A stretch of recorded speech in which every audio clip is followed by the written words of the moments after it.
سے پہلے، کربلا آنے سے پہلے امام حسین کا وفادار تھا۔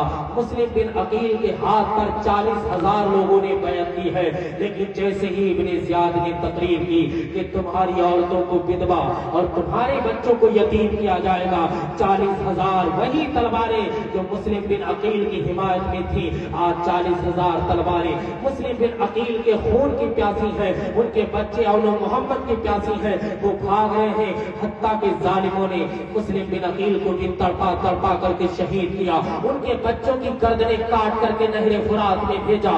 اللہ اکبر، یہ درد ہے کربلا میں، یہ چبن ہے کربلا میں، ایک عجیب داستان کربلا میں ہے۔ صبر و رضا، حضرت امام حسین کھڑے ہوئے ہیں، تنہا امام حسین کی ذات ہے اور پوری کائنات کا درد امام حسین کے سینے پاک میں ہے۔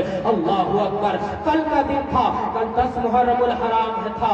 اللہ اکبر، نماز فجر کے بعد حضرت امام حسین کے یہ 72 جانثار ہیں، آپ کے پابند گھر والے ہیں، باقی 20 لوگ دوسرے تھے، یہ 72 نفوس قدسیہ کربلا کے میدان میں شہید ہونے کے لیے، کربلا کے میدان میں بھوکا پیاسا رہ کر ذبح ہونے کے لیے کھڑے ہیں۔ اللہ اکبر، جب وہ 9 محرم گزر گیا اور 10 محرم کی رات آئی، وہ رات بڑا ظالم رات تھی۔ امام حسین نے اپنے چاہنے والوں کو بلایا، بڑی سنجیدگی سے میری گفتگو سننا، اس لیے میں یہ پسند نہیں کرتا کہ میری گفتگو میں کوئی اٹھ کے چلا جائے، کیونکہ ہم بھی درد حسین سہتے ہیں، ہم بھی امام حسین کا درد جو ہے اپنے سینے میں رکھتے ہیں، آپ بھی رکھتے ہیں۔ کتنا بڑا ظلم کیا گیا ہے مسلمانوں، تقریر صرف سنی نہیں جاتی، تقریر دیکھی بھی جاتی ہے۔ ذرا سوچو، ہمارے گھر میں کسی بوڑھے کا انتقال ہو جائے تو ہمیں سکون نہیں ملتا ہے، لیکن وہاں تو بوڑھے بھی شہید کر دیے گئے، جوان بھی شہید کر دیے گئے، بچے بھی شہید کر دیے گئے۔ اور آپ کو پتا کتنا بڑا درد ہے کہ کربلا کی تاریخ کے بعد صرف حضور سیدنا زین العابدین باقی بچے ہیں، کوئی باقی نہیں بچا۔ حضرت زین العابدین مارکہ کربلا کے بعد کبھی نہیں مسکرائے۔ کسی نے کہا، اے زین العابدین، آپ مسکراتے کیوں نہیں ہو، آخر بات کیا ہے؟ تو حضرت زین العابدین نے کہا، کون سی وجہ سے مسکراؤں؟ ارے میرا پورا خاندان میری آنکھوں کے سامنے ذبح کر دیا گیا، یہی زین العابدین ہے۔ ایک مرتبہ ایک راستے سے گزر رہے، آپ نے دیکھا کہ بکریوں کو ذبح کرنے والا جو قصائی ہوتا ہے، اس نے گوشت کے تھوڑے چھوٹے ٹکڑے بنا کر کے رکھ دیے ہیں۔ حضرت زین العابدین نے جب وہ خون میں لطخت ٹکڑے دیکھے ہیں، حضرت زین العابدین دہاڑے مار کر رونے لگے ہیں، جو کہ امام حسین کے شہزادے ہیں۔ جب آپ رونے لگے تو قصائی نے کہا، حضور کیا بات ہے؟ تو حضرت زین العابدین نے کہا، جس طریقے سے گوشت کے ٹکڑے یہ تیری دکان پر رکھے ہوئے ہیں جانور کے، میں نے اپنے عزیزوں کے ایسے ہی ٹکڑے دیکھے، میں نے قاسم کے ایسے ہی ٹکڑے دیکھے، میں نے عباس کے ایسے ہی ٹکڑے دیکھے۔ یہ ظلم کربلا میں ہوا ہے میرے دوستوں، ہم کون سی حوث میں پڑے ہیں، ہمیں تو پتہ ہی نہیں ہے کہ کربلا میں کیا ہوا ہے، صرف محرم میں سنتے اس کے بعد بھول جاتے ہیں۔ نہ تو نمازوں کی فکر ہے، نہ تو ہمیں سچ بولنے کا تمیز ہے، نہ تو ہمیں حقوق پتہ ہے، نہ تو ہم چھوٹوں کی شفقت کرتے، نہ بڑوں کا احترام کرتے، نہ ماں باپ کا ادب کرتے، نہ بیوی کے ساتھ حسن سلوک کرتے، ایک آوارہ بنے پڑے ہیں۔ لیکن کربلا میں حسین ابن علی نے ایک درس و تدریس دی ہے، آپ نے ایک پیغام دیا ہے، اے نانا جان کے امتیوں، تمہیں مجھے دیکھ کر کے زندگی گزارنا ہے، اس لیے کہ مجھے مصطفیٰ جان رحمت نے سینچا ہے۔ امام حسین کا یہ لاڈلا حضرت زین العابدین جو کربلا میں بچے تھے، اللہ اکبر، یہی زین العابدین ہے۔ ایک مرتبہ راستے سے گزر رہے ہیں، آپ نے دیکھا کہ ایک قصائی اپنے بکرے کو ذبح کر رہا، حضرت زین العابدین اس کے پاس گئے ہیں، جنہیں بیمار کربلا بھی کہا جاتا۔ حضرت زین العابدین نے اس سے پوچھا، ایک بات تو بتاؤ، کیا تو نے بکرے کو چارہ دے دیا، کیا تو نے بکرے کو پانی دے دیا؟ تو بکرے کو ذبح کرنے والا بولا، ہاں میں نے پانی بھی دے دیا، چارہ بھی دے دیا۔ حضرت زین العابدین نے کہا، تیری چھری تیز ہے؟ اس نے کہا، ہاں حضور چھری بھی تیز ہے، تو نے پانی بھی دے دیا، تو نے چارہ بھی دے دیا؟ کہا، حضور میں نے سب کچھ دے دیا۔ جب اتنا حضرت زین العابدین نے سنا تو اب پھر آپ دہاڑے مار کر کے رونے لگے کہ اے دنیا والوں، جب ایک جانور کو ذبح کیا جاتا ہے ہے تو اسے بھی چارہ اور پانی دیا جاتا، لیکن میرے اہل بیت کو 3 دن تک بھوکا اور پیاسا رکھ کر کربلا میں شہید کیا ہے۔ اللہ اکبر، یہ کربلا کا درد ہے جو کہ حضرت زین العابدین دنیا والوں کے سامنے بیان کر رہے، مگر درد کبھی لفظوں میں بیان نہیں ہو سکتا۔ اللہ اکبر، یہ امام حسین کی شہادت ہے، تیری قربانی نے زندہ کر دیا اسلام کو، وہ رہے گا تا ابد تیری بدولت ہے حسین۔ اے نیا گاؤں والوں، ہمیں تو ایک حملہ ہی ہو جائے تو ہم پریشان ہو جاتے، مگر حسین ابن علی کا کتنا غم ہے کہ ایک حسین ابن علی کی ذات ہے کربلا کے میدان میں، باقی سارے جہان کا درد امام حسین کے سینے میں ہے۔ الغرض وہ 10ویں شب آتی ہے، امام حسین نے اپنے چاہنے والوں سے کہا اگر جانا چاہتے ہو تو چلے جاؤ۔ آپ نے چراغ کو ہل کر دیا، چراغ بند کر دیا، اندھیرا چھا گیا۔ اب حضرت امام حسین نے کہا اے میرے ساتھیوں سنو، یہ یزید جو ہے یہ میرے خون کا پیاسا ہے، یہ مجھے شہید کر کے مانے گا۔ میں تم سے کہتا ہوں اگر جانا چاہتے ہو تو چلے جاؤ، اگر جانا چاہتے ہو تو چلے جاؤ، میں میدان محشر میں تم سے مطالبہ نہیں کروں گا کہ تم نے مجھے چھوڑ دیا ہے۔ تو تمام لوگ بولے اے حسین ابن علی، ہم تمہارا ساتھ دیں گے اور ہم تمہیں چھوڑ کر کے نہیں جائیں گے۔ یہی تو امام حسین کی جیت ہے، یہی تو امام حسین نے کربلا کے میدان میں پیغام دیا کہ میرے ساتھ 72 تھے لیکن وہ میرے نانا چاند کی کلمہ پڑھنے والے تھے، اور یہی تو یزید کی ہار ہے، یہی تو یزید کے چہرے پر تماچا ہے کہ یزید کہہ رہا تھا کہ ہم شریعت کو مٹا دیں گے، ہم قرآن کو مٹا دیں گے، ہم زنا کو جائز کریں گے، ہم شرابوں کو جائز کریں گے، اور امام حسین نے کہا تھا اے یزید پلید، تیرا مشن کبھی باقی نہیں رہے گا۔ تم دیکھو امام حسین شہید ہو گئے، حضرت عباس شہید ہو گئے، حضرت قاسم شہید ہو گئے، اور ادھر یزید مارا گیا، ہولی مارا گیا۔ لیکن تم آج بھی دیکھو گے یزید کا نام لینے والا دنیا میں کوئی نہیں ہے، لیکن آج بھی کربلا سے آواز آ رہی کہ قتل حسین اصل میں مرگ یزید ہے، اسلام زندہ ہوتا ہے کربلا کے بعد۔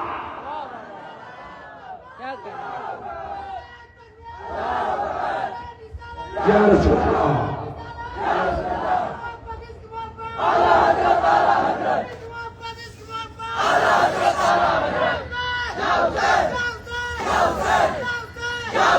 اللہ اکبر، پورا خاندان ذبح ہو گیا، مگر امام حسین نے ذرہ برابر احساس نہیں کیا، چونکہ شریعت مصطفیٰ اور قرآن سامنے تھا۔ اللہ اکبر، یہ کربلا میں ایک ایسا پھول ہے کہ جو مرجھایا نہیں، نیا گاؤں کا پھول ہو یہ مرجھا جاتا ہے، لیکن کربلا میں کتنے غم آئے، کتنی تکلیفیں آئیں، مگر امام حسین شیر نر اور شیر ببر کی طرح یزیدیوں سے لڑتے رہے اور ایک ایک یزید کو فنار کرتے رہے۔ آخر بات کیا ہے، یہ گل مرجھایا کیوں نہیں؟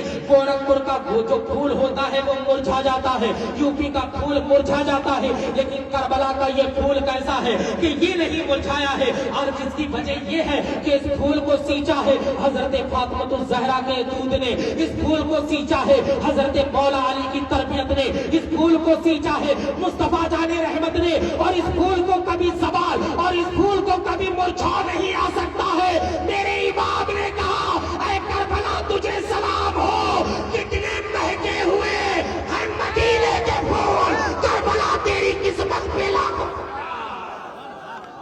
نعرے تکبیر، نعرے رسالت، فیضان شہدائے کربلا، حضرت علامہ مفتی صلاح الدین صاحب قبلہ ایوبی، نعرے تکبیر، نعرے رسالت۔ کربلا تیری قسمت پہ لاکھوں سلام۔ میں بتا رہا تھا نا کہ امام حسین کی شہادت اتنی عام تھی کہ جب امام حسین پیدا ہوئے تو آپ کو پتا تھا نانا جان کے دین کے لیے کربلا میں مجھے شہید ہونا تھا۔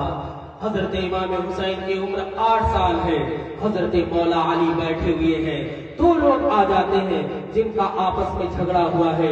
آپ بڑی توجہ سے میری باتیں سننا، آپس میں جھگڑا ہوا ہے، ایک کہہ رہا اونٹنی میری ہے، ایک کہہ رہا اونٹنی میری ہے۔ یہ دونوں لوگ اپنا مقدمہ لے کر حضرت علی جو کہ امام حسین کے والد محترم ہیں آپ کے پاس پہنچے۔ حضرت علی نے دونوں کا مقدمہ سنا، آپ نے ارشاد فرمایا جاؤ، میں تمہارا فیصلہ نہیں کر سکتا۔ تو دونوں لوگ بولے حضور آپ فیصلہ کریں۔ حضرت مولا علی نے ارشاد فرمایا